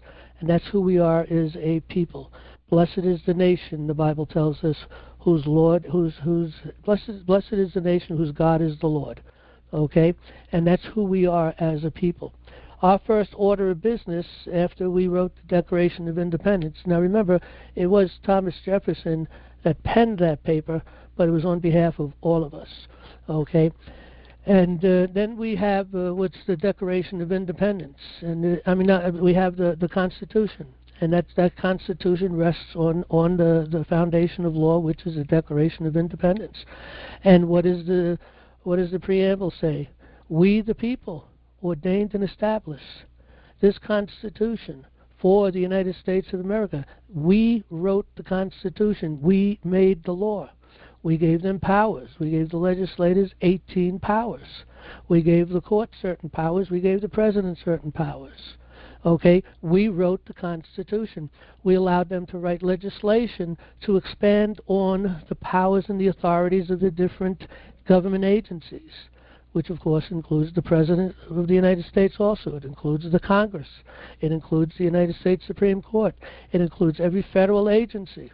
Okay, we gave them that power to do that, to make laws on all those things. We gave them the powers, and we wrote it in the law in Article 1, the power to write law to control interstate commercial activities. Now, the states have the same powers. It's restricted to their states, and it's called equity. It's legislative law. And our equity, because we are a natural law government, a natural law republic, that the governing of that equity is the laws of nature and of nature's God, which is the rules of the court. It's the rules of common law. And that's why we, the people, when we go into, let's say we indict somebody, we're supposed to be free and independent. I don't know that there's been a free and independent grand jury or trial jury in a long time. They're all swayed and controlled. We can go back, to the mid-1800s. Lysander Spooner wrote about the problems already concerning the grand jury. And but the bottom line is the power and the authority of the grand jury is that the government, if they want to file some complaint against an individual, they have to come to the feet of the people of the grand jury and beg and ask for a potential for an indictment against someone. And we either say yay or nay if we're free and independent. We are the lawmakers. We make the decision. And when someone goes to trial, we're supposed to make the decision on not only the facts, but the law and the penalty. Now, they give us the facts, and even to that's controlled because they got these rules that are able to remove evidence, and they do it all the time. They prevent evidence from coming into the court, so they have control of the facts to begin with. They don't allow them to decide the law. We have the power of nullification. If someone, let's say someone working for the government, commits a crime, or they're accused of committing a crime, and they are governed by regulations. They're governed by codes, statutes.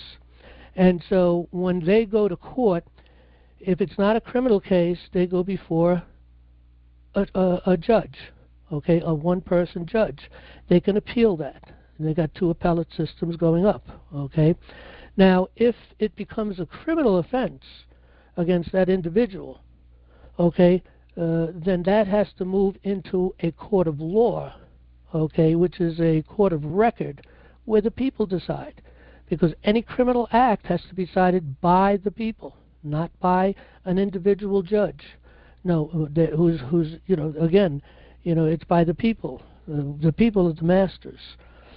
So when in court, the way it's supposed to go is we look at as a jury, as a trial jury, we consider the law that's being applied and that's making this person guilty, potentially speaking, and they may very well be guilty of breaking that law and into a criminal offense somehow. And we may look at that and say, yeah, we don't like that. We nullify the law. It doesn't stand no more. Person can't be held guilty on that one for that thing. What we're looking for is the facts.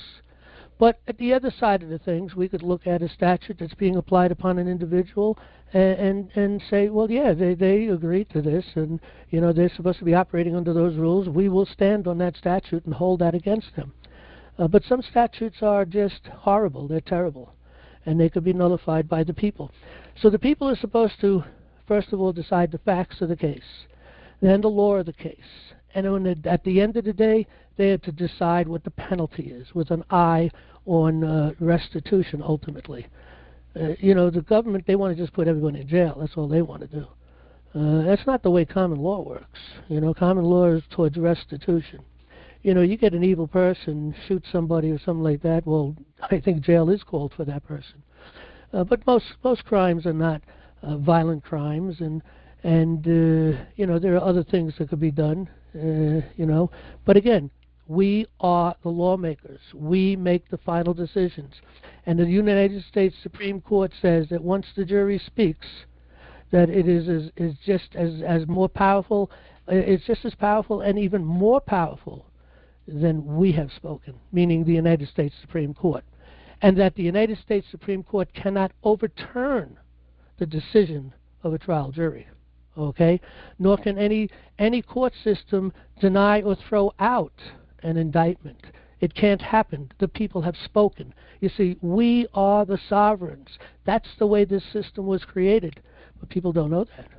See, therein is the education. If people expect to be ignorant and free, forget about it. It's not going to happen. You're not going to be free if you don't understand you're the lawmaker. Now remember, we are not the ultimate decider of the law. Ultimately, it's God.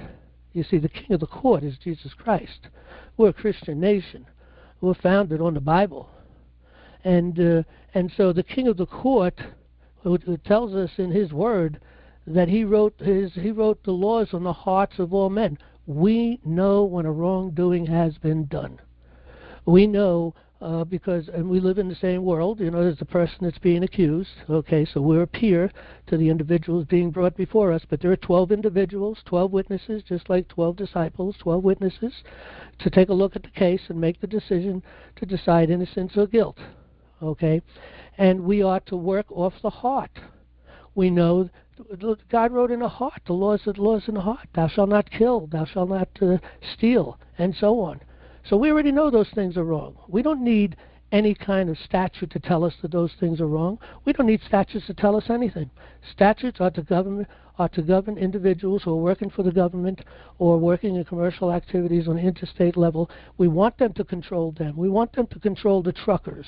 I mean, look at the crazy things with all of these truckers, for instance, that are driving interstate, and they can't even read a sign. These illegals that come in, they can't even read the signs. They can't, and a lot of people have died from these truckers. These people, they have no, they were not educated in the motions, I don't know if education is the right word, but trained, I guess, in driving these large vehicles and the law and the speed that they have to obey and the rules of the road. So we want them to do that, okay? But we don't want them to control our behavior. So you see, we can trump anything that they say in a court of law. If the jury is called, we can trump anything they say. We say, no, we don't like that, forget about it. We're not going to talk about it no more. So the jury has that power. We're the lawmakers. We're the final say. We wrote the Constitution. We wrote the Bill of Rights. We wrote the Declaration of Independence. We make the decision, yea or nay, on an indictment. We make the decision, innocent or guilt. We make the decision what the penalty might be. That's power. That's the law. That's who we are. So we make the law.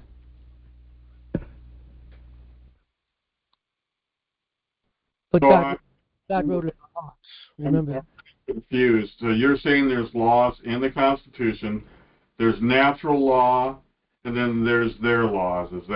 Am I putting words in your mouth? Is that correct? Absolutely right. Natural law, look at natural law, which we often call common law. Natural law is simply common sense with an eye on justice. That's all it is. We make it up as we go. Okay? It's a series of maxims, truths that cannot be denied or argued against. All men are created equal. Can you argue that? yes, some people have more abilities for this, or someone has more abilities for that, whatever the case may be, but all men are equal, okay? And no one can deny that. That's a maxim, okay? Truth is self-evident. That's a maxim. Water does not run up a hill unless you put a pump on it, okay? That's a maxim, okay? A thing similar is not necessarily the same thing. So when they say, hey, this is similar to the case, we found that person guilty there, we got to find this person guilty there. No, a thing similar is not necessarily the same thing. There are no two cases identically the same, but that's their claim to common law, okay? But common law is law that we make up off the fly, okay? It's common sense applied upon the facts with an eye on justice. You don't make it any more difficult than that, because that's exactly what it is. And people don't know that. That's a shame. That's why if a people expect to be ignorant and free to these things, they're never going to be free. You can't have it. But we are the lawmakers. Now remember, what did we do in the Constitution? Okay, we wrote Article 1. Okay, Article 1 controls the legislators. And let's read. Let me read here the preamble, okay, of the Constitution. We the people of the United States, not we the states, not we the judges, not we the legislators, not we the president, no, we the people of these United States, in order to form a more perfect union, establish justice, ensure the domestic tranquility, provide for the common defense, promote the general welfare, and secure the blessings of liberty to ourselves and to our posterity. And here's the key: to ordain and establish this Constitution for the United States of America. The obedience of the people is of the people working in government that we place there either through election. Some of them are appointed by those people who are elected. Some people are employed by those who are elected or whatever in different agencies, okay? But we write the law. We control them. That's what this law is all about, to control those people, okay? As far as the law of man, we are under the law of God. We're under natural law. And again, I'll say it again. Look, they try to use logic to create statutes. And a lot of the logic makes sense. As long as it makes sense, it's fine. If it doesn't make sense, then we can nullify it. It's null and void because it doesn't make sense. It doesn't uphold the principles of the rules of common law. And the rules of common law, again, I'll say it again, is simply common sense with an eye or an application of justice. That's all it is. So now you have people who are making laws, and it's called equity. It's legislative law to control commercial activities, to control government agencies and the agents therein. Okay, and they use some logical points to make the law.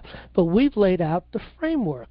Okay, for instance, in Article 1, Section 8 of the Constitution, the Congress shall have the power we gave them. We wrote this. This is the law, right here. I'm going to read the law. The people wrote this. We, the people, ordained and established this. We wrote it. Section 8, the Congress, this is the power we're giving them. The Congress shall have power, not rights, power, to lay and collect taxes, duties, imposts, and exercises to pay the debts, and provide for the common defense, the general welfare of the United States. But the duties, imposts, and exercises shall be uniform throughout the United States. 2, to borrow money on the credit of the United States. We gave them the power to do that. Okay, we wrote the law that gives them the power. It's lawful for them to do that. To regulate commerce with foreign nations and among the several states and with the Indian tribes. To establish a uniform rule of naturalization and uniform laws on the subject of bankruptcies throughout the United States. You see, we empowered them to write these legislative laws, which again, not to govern us, but to govern those who agree to operate within the process of commercial activities, in this case, interstate commercial activities on a federal level. And people who are elected into government or appointed into government or employed into government, they are accepting the regulations and the statutes that control them. They are not to break them. We authorize that. But they abuse it often. And when they abuse it and it shows up in court, we nullify it. We are the lawmakers. People need to really understand what we're saying here. This is, if you don't understand this, you don't have liberty. You don't have a constitution. You have no control. You cannot and do not and will never have government by consent if you don't understand that we are the lawmakers. And again, we control the whole process in the courts. Now, when you go into the Declaration of Independence, let's just look a little bit at that.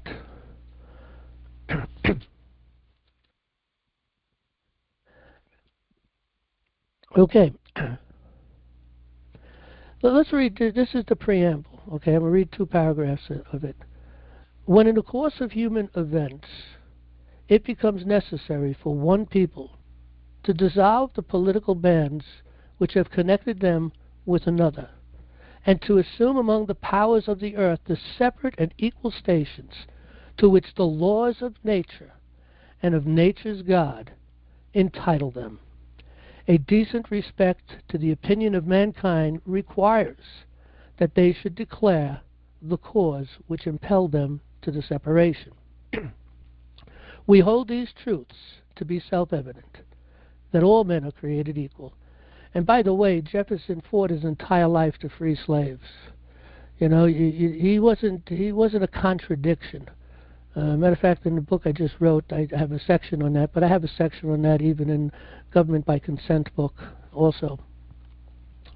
So we hold these truths to be self-evident, that all men are created equal, that they are endowed by their Creator with certain unalienable rights, that among these are life, liberty, and the pursuit of happiness, that to secure these rights, governments are instituted among men, deriving their just powers. Remember, we read that before. We're powering the legislators to write legislation. We started reading some of the powers we were given them. So we are deriving their just powers from the consent of the government. Governed, that's the people, that's us. We consent to it. And when they make a mistake, they write something that we don't like, and it surfaces in the court, we say, no go, we don't like that. It's nullified, it's gone, don't bring it up no more. Let's move on. We just made the law, we just made the decision, we're moving on, without the application of that legislated law. And legislated law is called positive law. And the reason why it's called positive law is because it's controlled by the rules of common law. Okay, so let me just finish reading this last paragraph. Endowed by the Creator with certain unalienable rights, that among these are life, liberty, and the pursuit of happiness, that to secure these rights, governments are instituted among men, deriving their just powers from the consent of the governed, that whenever any form of government becomes destructive of these ends, it is the right of the people to alter or to abolish it. We are the lawmakers. To abolish it and to institute new government, laying its foundation on such principles and organizing its powers in such form as to them shall seem most likely to affect their safety and happiness. Okay, now there's more, there's another paragraph or so more of this, but before we get into the details of the problems with the king, that he's refused this and so on and so forth. But right, as you move through our documents, we are the lawmakers. They've robbed us of that. They robbed us of an education that we should have been taught that. That's civics. That's constitutional, constitutional instructions. Why would they teach you the power? They don't want to teach you the power. They want the power. So if you're ignorant to the power, they wield all the power. And everybody thinks they have to go along. You know, traffic court, they have no power, no authority over us in traffic court. You can't write anything to control my behavior. If I want to pass a red light, I want to pass a red light. Of course, it's foolish to pass a red light if there's traffic, but if it's, in the middle of the evening or the night or whatever, and, you can hear the crickets at the red light stop, and you look around, nobody's there, you move on. You're not going to give me a ticket because you don't have the power of the authority to give me a ticket. If I injure somebody, I'm going to pay the consequence of that. Okay? If I am reckless, well, a cop should stop me. Maybe I'm drunk. Well, that sounds about right. Okay? Maybe they need to take the keys away from you. You want the keys back, go down and talk to the grand jury administrators down at the courthouse, because that's where I'm going to drop your keys off. You can go pick it up. We'll have your car towed. You see, but you see, people are ignorant to the law. Okay? And therein is the problem. That's I make a big thing about this as often as I can, and I'm trying to wake the people up. People should be really involved in the committees of safety. They should be involved in their education, all the free courses and the courses we even charge for, which is minimum. We only charge $5 a month as membership to get access to a few different courses. But we have other courses that you can become a member and not be a donating member and get into 3 or 4 courses we give totally for free. And if people are that poor that they can't afford the $5, we'll flip the switch and give them all the education they want anyway. It doesn't matter. We've always made that statement here. Okay? We give them a law course. Where are you going to find a law course to teach people, how to go into the courts and how to file pleadings and go through discovery and motions and find all the forms and what the process and the procedures are, what is due process, what is the proper mindset to have when you get into the courts, what's the controlling factors of a court. We teach all that for $125. You need to go spend thousands of dollars to get that done. Okay, just on these 5 credits alone.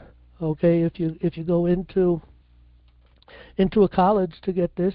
Let's run $2,600 times 5 credits. That's $13,000. Okay, and if it's $2,000, it's $10,000. And their course is 50 to 60 hours. Our course is 90 hours, and we teach court access and the common law because we intend on getting back to the common law. I raise the common law in any case I write or get involved in. I always bring up the common law. Okay. Sometimes they kind of let it go, they don't say nothing, but at the end of the day, if I'm initiating and going after the status quo, they're going to throw me out, because that's what they do. They don't want to give you justice.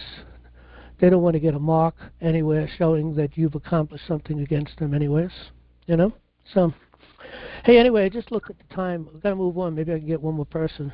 Before I just wanted to say something really simple. And it's not meant to be confrontive or to be offensive. Mm-hmm. My standpoint here is the problem that I have with what we are as America right now is that our judicial system, our public servants and bar lawyers are prosecuting and victimizing the innocent, and that's Absolutely what I consider to be the fundamental problem in the United States. And right now it's a global problem because everybody's doing the same thing. It's a global problem. But, when we first founded this, and that's why I love the Declaration of Independence, you're probably not going to like this, but I'm not a fan of the Constitution at all. I love the Declaration of Independence because I'd like to hear more about that. Maybe next week you can bring it up when we have time. I wasn't going to make any statement. I'm not trying to be defensive. What I'm trying to say is that I base everything on the fact that the job of our government is to defend the innocent, not to prosecute or victimize the innocent, and that's where I'm going to leave it at there. Absolutely, and I make that point all the time. The job of the federal court is to stand up for our unalienable rights. They are to stand up for the people when they come into that courtroom. They don't do that because it's all about, the federal courts is all about rights, okay? And it's either right or it's wrong, but the rights are clear. We've laid it out clear. Logic is clear. The end result is clear. But anyway, I think this could be a good conversation. Remember, iron sharpens iron. That's sort of a biblical principle. Proverbs, yeah. As iron sharpens iron, so the countenance of a good friend or an enemy, even. So, yeah. I just wanted to leave it, John. have a discussion or take up any more time. And if you're willing to have a conversation with me, I would love to do that. And if you don't, I'm fine with that too. Well, next week, try to get in early, and we'll spend some time. And if we have to take another time, to continue that conversation. I would have been here sooner, but I was out working, running my Bobcat. I got an acre yard, and I'm contouring it, so that's why I was a little late tonight. So that's okay. Yeah, Get a half hour, maybe. Look, when the conversation is good, stay on it. Okay. Yeah. I try to get good things to come out of people, and I try to put good things into people. And from time to time, of course, everybody has error. I know I have error. I don't know what it is yet, but I'm llooking to find it, and I'll find it through correction.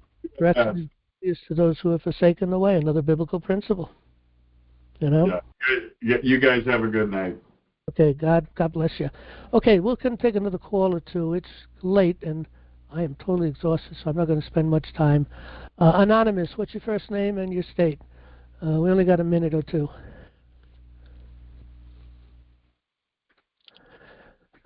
Anonymous, you've been unmuted. Oh, no, you haven't been unmuted. Let me see. Yeah, you're unmuted now. There I am. Yep. Good evening, John. How you doing? Yeah, this is Elizabeth, and I'm in Arizona. I have a question, and I'm going to suspend it for a moment because I just want to address something here. For me, is that our spiritual laws are what guide us, and they come out of the Bible, and I know you know that, and a lot of us know that. But we have a fallen nature. We're fallen. And if we don't have the law, we will end up like all these other people that are eating each other alive, literally and figuratively. And, it's humbling. Part of having the law is, for me, is to strive to understand that. Because I get undone, but I love the law because the law is direction. Amen. And it was given to us by God, but the Holy Alliance, they call it the Council of Vienna, they demonized the Bible and went after the King James, and that's why we're so scattered. You talk about gerrymandering. We don't have any, it's hard to talk to people. But, I do also just say that, we are in the last days, and I think one of our jobs is not so much to worry about the future, but to put God's enemy under his footstool. That's one of our jobs. And we may never see the dreams we have, but it's going to be much greater, what's coming, but it may not be what we think it's going to be on this earthly plane. And, we don't have the time and all that yet, but it's close. So anyway, now I'm going to make a screeching halt, and I'm going to ask you if you can, because I've been listening, and I really love your IRS case.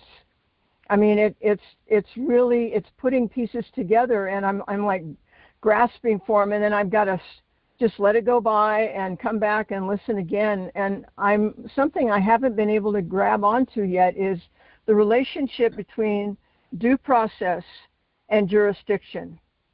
Because there's a lot of jurisdictions, right? But maybe there aren't. Maybe there's one, and that is that I'm entitled to due process.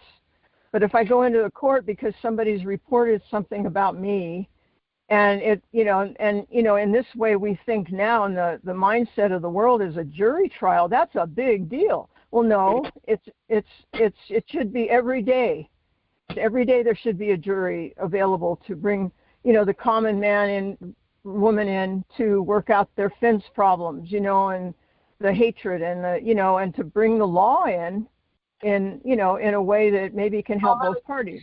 I can help jurisdiction. Okay, maybe I can help you with the idea of the jurisdictions. In Black's Law Dictionary, there are 51 jurisdictions. 51. Yeah.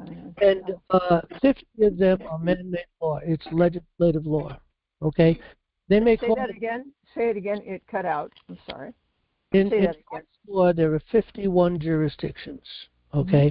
51. Now, and many of them have no application at all to us at all. There's only one of those that have application to us, and that is that is positive law through equity, through legislative law, which is equity. It's called equity. Now, they may call equity is that which is right and just. Okay, that's what equity is. It's justice. Okay, and justice, the only way you can have justice is if God's law is applied upon it. Okay, man can write law, but God's law is applied upon it. Okay, and so we have our equity, which is listed in the Constitution. So the jurisdiction we gave to the United States Supreme Court and all courts is equity and law. Now, equity is legislative law, whether it be state legislation or federal legislation, which controls commercial activities. It controls people working for the government agencies, and the people working for those agencies, and so it controls all of those people. But then the one out of the 50, which all 50 really is legislative law, but the 51st one is law, L-A-W with a capital L. In law, at law, all law.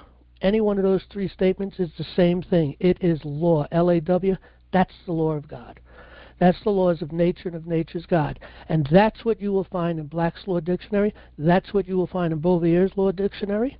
Now, they try to change those things as time goes on. There's something, I think, Black's Law 10th edition or something, and I've seen changes in that. You know, it takes a long time to change things. But they make changes because they're trying to destroy everything they can, to get rid of any evidence they can, anything that will empower the people, anything that will put God in power. They will do everything they can to do away with that, to stop that, to hide it, to destroy it, to obliterate it. Okay, so 51 jurisdictions. All of those are 50 are civil law, laws that are legislative law, and one law, the law of God. And the law that we have is a natural law republic that we have, which is a natural law, which means that everything in our Constitution is governed by the rules of common law. So now, does that mean that like something in hold that thought, please? Does that mean that something in commerce cannot have a jury trial? Only the common man and woman can have jury trials? If there's something in commerce that the trial brings to a criminal act, then it has to go into a common law court. Now, the common law court has to apply the agreements, the contract that they made in operating. If it's, let's say it's commercial activity, and whatever the commercial activity is, you got involved with that, well, you've agreed at that point, you're agreeing, unless first, nisi prius is the statement, nisi prius, unless first, you have made an agreement to be under that law, otherwise you're not under that law. I've never made an agreement to be under any legislative law, neither of you or anybody else that is born free. We've never made agreements to be under legislative law, unless we decide one day, well, I'm going to get involved in some commercial activity, whether it be interstate or just within a state, okay? And so I will fall under, I'm agreeing to the rules, regulations, and statutes that control that commercial activity that the legislators of this state has written in order to control and to secure the safety of the people, okay? And also to prevent, they're supposed to be preventing, different things, lots of different things. But in any event, same thing on a federal level, okay? That's interstate. Any commercial activity that's going from state to state to state, interstates. So that's what that. Now those are jurisdictions. Now in our legislative law, we have 56 jurisdictions. Okay, I think it's 56 if I remember. Hang on, let me take a quick look. 57. We have 57 jurisdictions. Actually, it's 56 because one is blanked out. Matter of fact, the laws governing the Department of Education's going to be blanked out if it isn't already, because Trump abolished it. So there'll be 55. Okay, there'll be so that's not the 51 though, out of the 50, no, right? This is the legislation that we've empowered them to do. Okay, and I'll give you for instance, you have Title II controls Congress. Those statutes and regulations control Congress in USC 2. Okay. USC 3 controls the president. Okay, USC 7 controls agriculture. USC Title 10 controls the armed forces. I'm skipping a lot, obviously. USC 14 controls the Coast Guard. USC 20 has been abolished. That controls the Department of Education. That's abolished because it doesn't exist no more. USC 21 controls food and drugs. USC 29 controls labor. USC 32 controls National Guard. 34, the Navy. Okay. 37, Uniform Services. 39, Postal Services. 41, public contracts. 45, railroads. You see, altogether there are 57 with two of them are blanks, but 57 of them, we've authorized them to write legislation to control those things. We want them to control those. But when they abuse that power and write something that shouldn't be, and it comes before us in a court, and we don't like it, we nullify it. Okay, so so a jurisdiction is it's an atmosphere that you can. If I'm in the right jurisdiction, I can move about and take care of what I need to do. The only jurisdiction you have to worry about, if you're not involved in commercial activity and you're not working for any government agency, the only jurisdiction that you have to be concerned with is the jurisdiction of natural law, period. Nothing else can be applied to you because it's outside of their jurisdiction to apply it. They don't have the power or the authority to apply it upon us to control our behavior. We never gave them that power. Nor should we ever give them the power to control our behavior. But we gave them the power to control different great groups in the federal level. If each one of these is a jurisdiction of what controls the president. Now, you have on the state level, you have the traffic code, which is a commercial codes, okay, that falls on, has nothing to do with us, okay?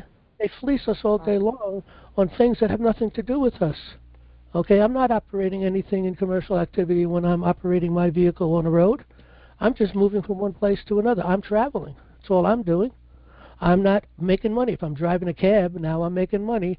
Now I have to fall under their regulations that they've applied, that we the people want them to apply. We want those people under control. We don't want them speeding. We don't want them to do certain things or whatever the case. We want them to require certain knowledge to do whatever it is that they're doing, maybe truckers or taxi cab drivers or whatever the case may be. I don't know. We want them to control that. We gave them the power to control that. But we never gave them the power, total power, that we can't nullify it. If we end up those people in a criminal action, and they're underneath those different jurisdictions that they have to be obedient to, and we discover that we didn't like that particular statute that's being applied upon that person, we just say no go, nullified, don't bring it up no more. We're not talking. The very first question that was brought up, that was read earlier tonight, involved someone who has some property, and there was some, I guess it was kind of an ugly, they let things go. There was a broken car or something, and they got brought into a court, and then you were saying that I might have misheard you, but I believe you said that you could tell, you're not in, it's not the jurisdiction that they should be in. You're not getting due process. And right. I had a car that was parked in my driveway without tags on it for quite some time. And they tried to make me go get tags and put insurance on it because whatever it is that they're talking about. I really don't care what they're talking about. That's what they wanted me to do. Okay, but I don't have the money to put another car on the road unless, and it needs work, so why put insurance and tags on it, But they the town wanted me to do that. I went out and bought a car cover for that car, throw it over that, end of the story.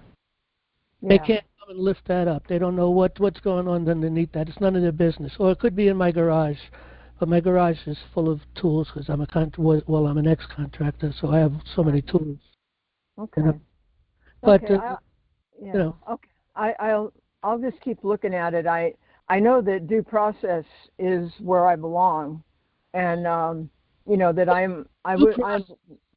due process is really going through the process of a court of justice. That's due process. You can't apply a statute on me. You can't apply a regulation on me. You can't apply anything on me. Okay? If government thinks I broke the law or did something wrong, they need to go talk to the people about that. And the people need to be, educated and therein. People expect to be ignorant and free. They expect what never was and never will be. So we have to orientate even every one of these juries to properly understand their powers and authorities that they have. And that that's why we're building jury administrators throughout the counties.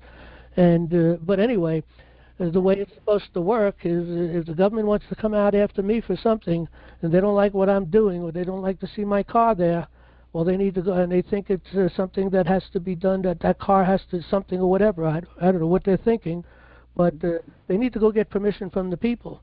And if the people are well informed and educated in the law, which is, let me repeat it, common law, natural law, which is just simply common sense with an eye on justice. That's all it is. It doesn't get any more complex than that. Thomas Jefferson spoke about it as being plain language. Okay, so now they have to go get the people and ask the jury for permission to make some application against me for something, and the jury, if they're properly educated, are going to say, take a hike. We're not even going to listen to you. Go away, because you can't make laws to control the behavior of the people. That's God's job, and that works in my heart. That's my job to work that out with God. Now so again, whole new story. I'm sorry. So if I injure somebody, it's a whole new story. Now something's going to have to apply. I can't injure another person. Accident is one thing, but to injure. One of the functions of the Committee of Safety is that people could go to the Committee of Safety and talk to them about this, right? Isn't that something that it's like a The people of the people within the townships within the county, whether it's the cities or the towns or the villages or whatever, and they have a problem with the government, they can come to the Committee of Safety, and the Committee of Safety will solve that problem. Because and what's going to happen when people come and they realize that the Committee of Safety there and start making complaints, and you share literature with them, and what are they going to do? They're going to say, maybe I should join this Committee of Safety. Yeah. Okay. Everybody should find time to join a Committee of Safety and give the Committee of Safety, you come to a meeting once a month, 2 hours maybe, you come in at 7:30 and you finish at 9:30, your 2 hours of work. Now throughout the month, okay, you might have 2 or 3 things you have to work on and bring it back to the committee and give your conclusions of whatever that might be. You might be working with a small committee of 3 or 4 or 5 people or whatever, working on something. And you spend a couple hours together, and you put it all together, and you bring it before the whole committee on a committee meeting. So you might have to work 5 hours a month, okay? And if that's too much work for you to have liberty, then sorry.